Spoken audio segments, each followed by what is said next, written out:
Повелете. Повелете. Векате да поставиме прашање. Повелете. Ете, јас сум подписник. Кое сакате прашање, повелете, поставете. Еве за јавните предпријатија да ви објаснам. Ајде да отидеме од почетокот. Железница. 5 милиарди долг. Денари. ЕСМ. 5 милиарди долг. Сакате понатака да одиме? Да видите во каква состојба ги оставивте предпријатијата? Не зборам за вас лично, зборам како СДСМ. Па има ли дно кое што нема да го пробиете со ваквите лаги? Сакате да одиме понатака, зашто правиме вакви закони за да ги реструктурираме долговите? Почитуваниот колега кажа ЕСМ 49 милиони. Знаете колку беше кога го наследивме? 80 милиони долг. Ете, 100 милиони се извинувам. Сега ние треба да зборуваме тука и да слушаме лекции за реструктурирање на долгови на јавни предпријатија. Сакате понатака да продолжиме дека имавте институции кои што во органскиот предлог на текстот на буџетот не испланиравте плата? Сега за тоа ќе зборуваме лекции, тука ќе слушаме од некој кој што ја девастираше економијата до тоа ниво да не можат луѓето плати да земат.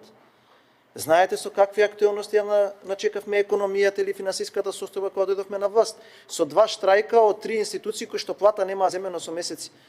Пошта, водостопанство и некои други институции, плата нема земено заради тоа што немаше средства во буџетот. Дали сте свесни да нас чекате ЕЛМ и другите компании на плюс од 25 милиони евра, да остаите на минус од 100 милиони евра? Колку недоматински треба да управувате со тие институции? И сега да сме поставувале прашање. Ето, се согласувам дека не треба да биде поскратена постапка. Каде бевте вчера за законот за јавни набавки да разговарате, освен господинот Битики, за кој што втор пат на оваа седница му честитам за храброста, другите да кажете дека не е во ред.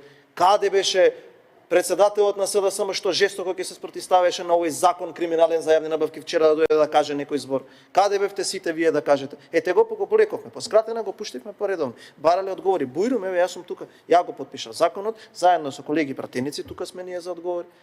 Јас не сум видел вакво нешто да некој од позиција на власт ја моли опозицијата да разговараат во собранието. Зошто, почитувана колешке, вчера имавте 2 часа да го поставувате прашања до премиерот, не го прашавте сите овие работи. Вчера вие имавте 2 часа, 2 пати побаравте пауза од 1 сат. Зошто никој овие прашања не му ги постави на премиерот? Значи, дајте, бидете малку посериозни.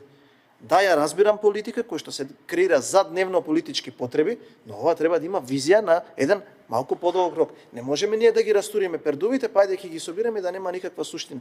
Не постои закон. Најголем економски пораз од како СДСМ отиде во опозиција од аспект на ваквите теми, вие унгарскиот кредит. Ако не е така, тогаш немаше вашите градоначалници први да отидат да поднесат средства за финансирање на проекти. Вие сте од општина Центар. Дали сте поминале сега скоро да видите како изгледа салата на кошаркарскиот клуб работнички?